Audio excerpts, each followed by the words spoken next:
कक्षा 12 के सभी विद्यार्थियों, मैं प्रवक्ता हिंदी। कोविड-19 की वजह से ऑनलाइन शिक्षा पद्धति का प्रयोग किया जा रहा है। गवर्नमेंट द्वारा आदेशित है। बच्चों के उज्ज्वल भविष्य के लिए ऑनलाइन शिक्षा बड़ी ही आवश्यक है। आज मैं हिंदी के बारे में बताऊंगा। हमारे सभी कक्षा 12 के विद्यार्थी अवगत हों। इसके विषय में हमें यह बताना कि जिस प्रकार कक्षा 11 के हिंदी सब्जेक्ट के अंतर्गत जो आपको पढ़ाया गया था, ठीक वही प्रारूप कक्षा 12 में भी दिया गया है। इसमें भी गद्य, काव्य और कथा साहित्य, संस्कृत दिग्दर्शिका तथा हिंदी के व्याकरण आदि का अध्ययन करना है। और इसका अध्ययन करने के लिए हम पिछले वर्ष की भांति इस वर्ष भी अपने लिटरेचर, अपने बुक की सहायता से हम इसका अध्ययन करेंगे। यह बात पिछली कक्षा में अध्ययन करते समय पहले बताई गई थी। इसमें भी गद्य का, गद्य साहित्य का, पद्य साहित्य का, काव्य साहित्य का और कहानी, निबंध आदि आदि के बारे में जानकारी लेनी है। आज हम आपको अध्ययन कराने के दृष्टिकोण से हम प्रथम पाठ गद्य से ही लेते हैं। पाठ का नाम है राष्ट्र का स्वरूप। राष्ट्र का स्वरूप।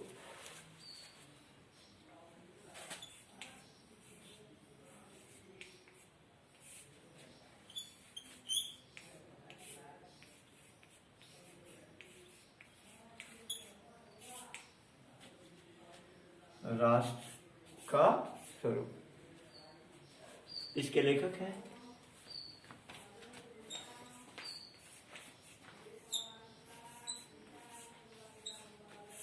वासुदेव शरण अग्रवाल।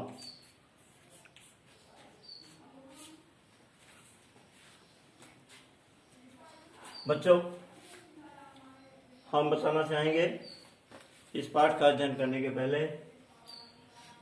ये भी हमारे लिए आवश्यक है कि वासुदेव शरण अग्रवाल के बारे में हम विस्तृत रूप से जानकारी कर लें।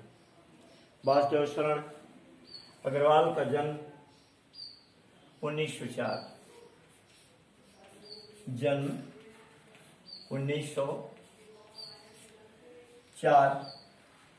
ईस्वी, मृत्यु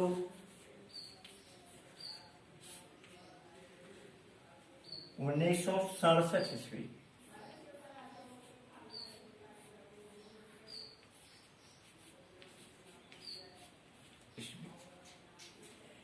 इनका जन्म स्थान लखनऊ ही है, उत्तर प्रदेश। जन्म स्थान लखनऊ, उत्तर प्रदेश।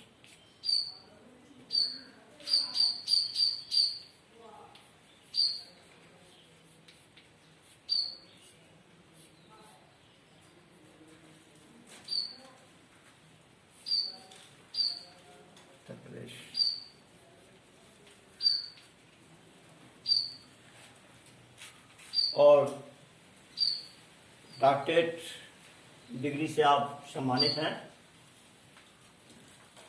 आपने डीलिट की उपाधि भी प्राप्त है। ये भारतीय साहित्य और संस्कृत के गंभीर अध्येता कहे जाते हैं। अपनी इस पाठ्य में राष्ट्र का स्वरूप, इसका अध्ययन करने के लिए सबसे पहले आप इसके पैराग्राफ का अध्ययन कीजिए। ध्यान दीजिए, अपने बुक में देखिए। भूमि, भूमि पर बसने वाला जन और जन की संस्कृति।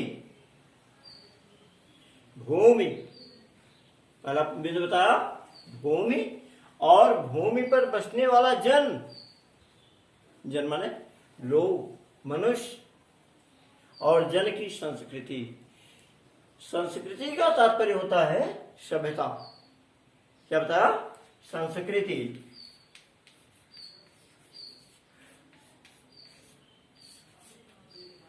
क्या बताया? पहला भूमि, जन और संस्कृति।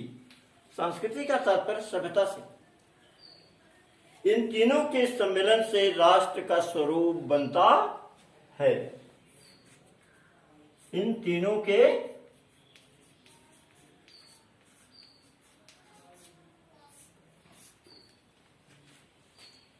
भूमि नहीं होगी, जन नहीं होगा, जन नहीं होगा तो संस्कृत का नामो निशान है, फिर जरूरत ही क्या है। इसलिए क्या समझ रहे हैं आप लोग कि भूमि, जन, संस्कृति।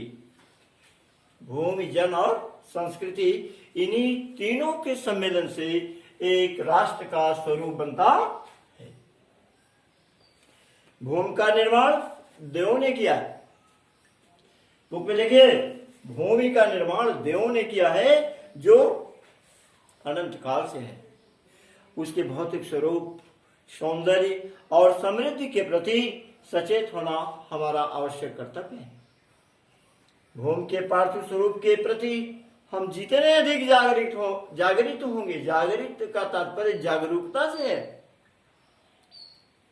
उतनी ही हमारी राष्ट्रीयता बलवती हो सकेगी।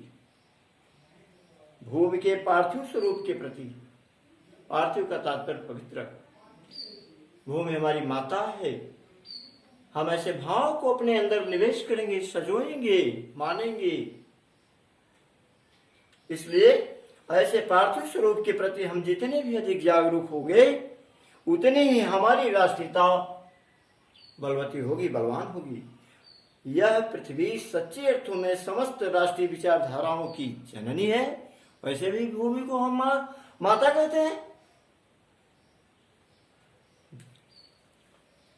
और जो राष्ट्रीयता पृथ्वी के साथ नहीं जुड़ी, वह निर्मूल होती है। राष्ट्रीयता की जड़ें पृथ्वी में जितनी गहरी होंगी, उतना ही राष्ट्रीय भावों का अंकुर पल्लवित होगा। इसलिए पृथ्वी के भौतिक स्वरूप की आद्योपांत जानकारी प्राप्त करना, उसकी सुंदरता, उपयोगिता और महिमा को पहचानना हमारा आपका धर्म माना जाता है। इस कर्तव्य की पूर्ति सैकड़ों हजारों प्रकार से होनी चाहिए। पृथ्वी से जिस वस्तु का संबंध है, चाहे वो छोटी हो या बड़ी, उसका कुशल प्रश्न पूछने के लिए हमें कमर कसनी चाहिए, अर्थात उसके बारे में हमें हर प्रकार की जानकारी रखनी चाहिए। पृथ्वी का सांगोपांग अध्ययन जागरणशील राष्ट्र के लिए बहुत ही आनंदप्रद कर्तव्य माना जाता है। अर्थात पृथ्वी के बारे में हम जागरूक होकर उसके समस्त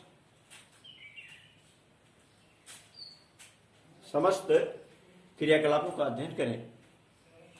माता भूमि पृथ्वी, माता भूमि पुत्रोहाम पृथिव्या। गांव और नगरों में सैकड़ों केंद्रों से इस प्रकार के अध्ययन का सूत्रपात होना आवश्यक हो।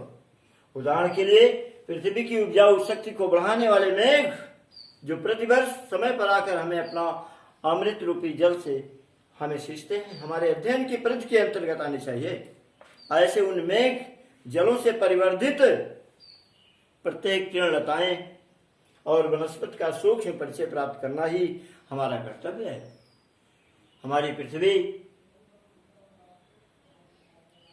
पृथ्वी की उपजाऊ शक्ति को बढ़ाने वाला ये मेघ, जिसे हम बादल मानते हैं, ये समय समय पर आकर बारिश करके हमारी पृथ्वी को हरा भरा करता है, जिससे हमें अन्न की प्राप्ति होती है, हमारा फ्यूचर प्रशस्त होता है, भविष्य प्रशस्त होता है।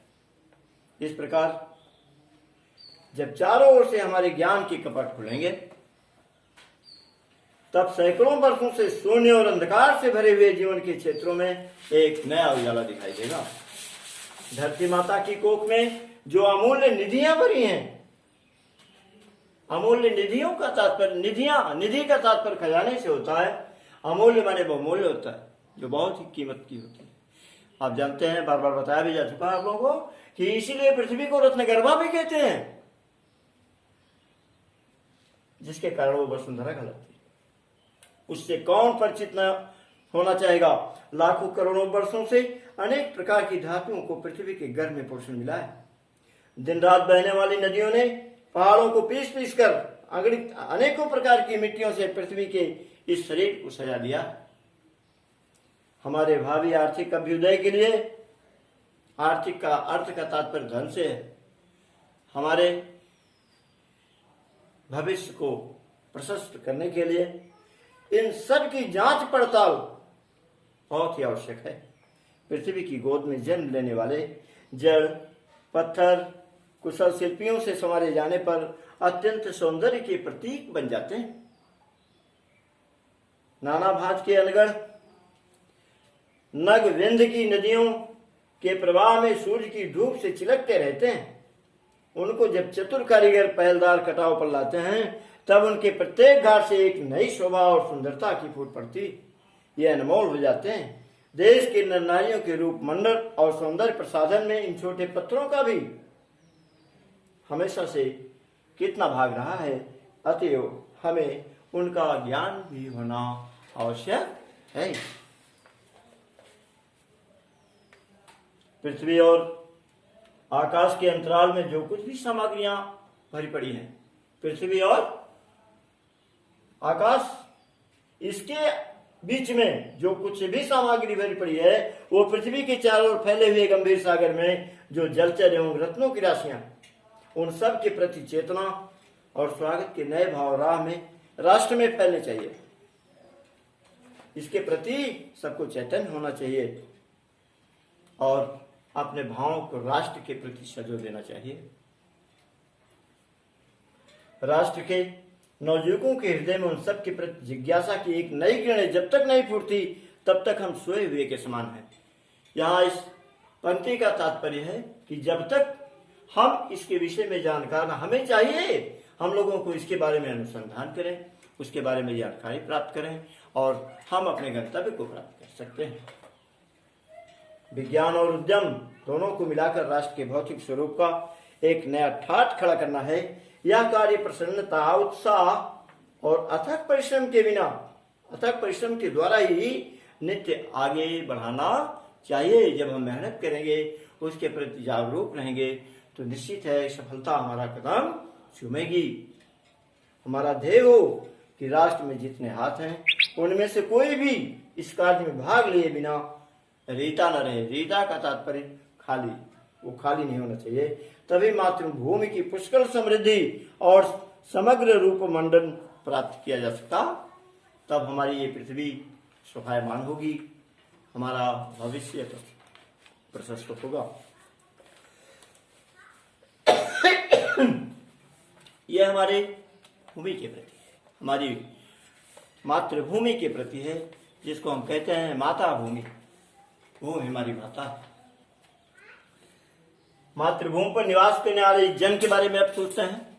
जन के बारे में थोड़ा सा ध्यान दें कि मातृभूमि पर निवास करने वाला मनुष्य राष्ट्र का एक दूसरा अंग कहलाता है। पृथ्वी हो, मनुष्य न हो तो राष्ट्र की कल्पना बिल्कुल असंभव है। पृथ्वी और जन दोनों के सम्मेलन से ही राष्ट्र का स्वरूप संपादित होता है। जन के कारण ही पृथ्वी मातृभूमि की संज्ञा प्राप्त करती है। पृथ्वी माता है और जन सच्चे अर्थों में पृथ्वी का पुत्र है। जन के हृदय में इस सूत्र का अनुभव ही हमारे इस राष्ट्रीयता की कुंजी मानी गई। जब भाव सशक्त रूप में जागता है, तब राष्ट्र निर्माण के स्वर वायुमंडल में बहने लगते हैं। इस भाव के द्वारा ही मनुष्य पृथ्वी के साथ अपने सच्चे संबंध को प्राप्त करते हैं। जहां यह भाव नहीं है, वहां जन और भूमि का संबंध अचेतन और जड़ समान रहता है।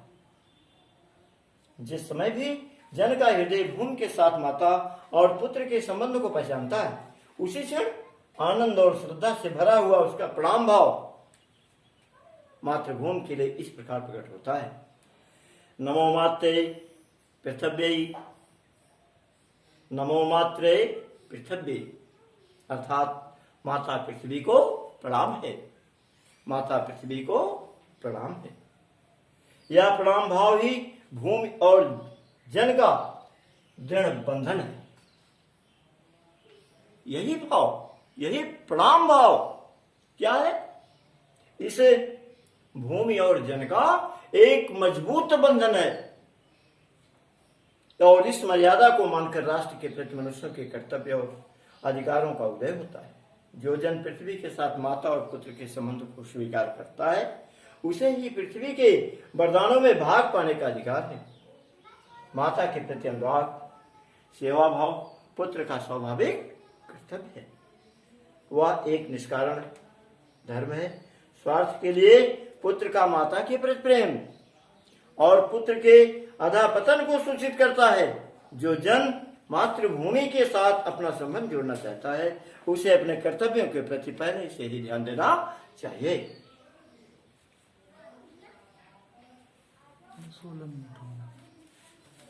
संस्कृत के बारे में थोड़ा अध्ययन करें। संस्कृति राष्ट्र का ये हमारा तीसरा अंग है। भूमि, जन और संस्कृति। संस्कृति यह हमारा तीसरा अंग है, जो राष्ट्र के स्वरूप में अभिन्न अंग है। मनुष्यों ने युगों युगों में जिस सभ्यता का निर्माण किया, वही उसके जीवन की श्वास और प्रश्वास है। बिना संस्कृत के जन की कल्पना कबंध मात्र है। संस्कृति ही जन का मस्तिष्क है। संस्कृति सभ्यता जिसको कहते हैं, वो जन का मस्तिष्क माना गया है। संस्कृत के विकास और अभ्युदय के द्वारा ही राष्ट्र की वृद्धि संभव है, अन्यथा नहीं हो सकती। राष्ट्र के समग्र रूप में भूमि और जन के साथ साथ जन की संस्कृति का महत्वपूर्ण स्थान है। यदि भूमि और जन अपनी संस्कृति से विरहित कर दिए जाएं, तो राष्ट्र का लोभ समझना चाहिए, वह राष्ट्र कभी पनप नहीं सकता। जीवन के बिटप का पुष्प संस्कृत है। जीवन के बिटप का, जीवन रूपी बिटप माने वृक्ष है। इस जीवन रूपी वृक्ष का क्या है? जीवन रूपी वृक्ष का पुष्प संस्कृति है, सभ्यता ही है। संस्कृत के सौंदर्य और सौरभ में ही राष्ट्रीय जन के जीवन का सौंदर्य और यश अंतर्निहित है, विद्यमान है। ज्ञान और कर्म दोनों के पारस्परिक प्रकाश की संज्ञा संस्कृति है। साथ ही इस भूमि पर बसने वाले जन ने ज्ञान के क्षेत्र में जो सोचा है, कर्म के क्षेत्र में जो रचा है, दोनों के रूप में हमें राष्ट्रीय संस्कृति के दर्शन मिलते हैं। जीवन के विकास की युक्ति संस्कृत के रूप में प्रकट होती है। प्रत्येक जाति अपनी अपनी विशेषताओं के साथ इस युक्ति को निश्चित करती हैं और उससे प्रेरित संस्कृत का विकास करती हैं। इस दृष्टि से प्रत्येक जन की अपनी अपनी भावना के अनुसार पृथक पृथक संस्कृतियां राष्ट्र में विकसित होती हैं, परंतु सबका मूल आधार पारस्परिक सहिष्णुता। सहिष्णुता का तात्पर्य सहनशीलता से है। सहिष्णु बनिए और समन्वय पर निर्भर है। समन्वय का अर्थ तालमेल से है, समायोजन से।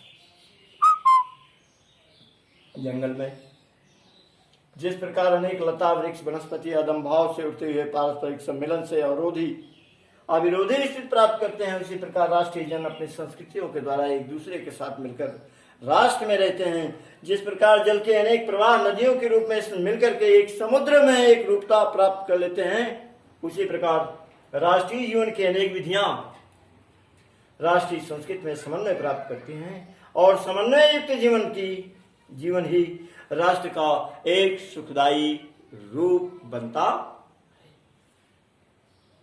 इस तरह हमारे पूर्वजों ने चरित्र और धर्म विज्ञान, साहित्य, कला और संस्कृति के क्षेत्र में जो कुछ भी पराक्रम किया है, उस सारे विस्तार को हम गौरव के साथ धारण करते हैं और उसके तेज को अपने भावी जीवन में साक्षात देखना चाहते हैं। यही राष्ट्र संवर्धन का स्वाभाविक प्रकार है, जहां अतीत वर्तमान के लिए भार रूप नहीं है, जहां भूत वर्तमान को जकड़ नहीं रखना चाहता, वरन अपने वरदान से पुष्टि करके उसे आगे बढ़ाना चाहता है, ऐसे उस राष्ट्र का हम स्वागत करते।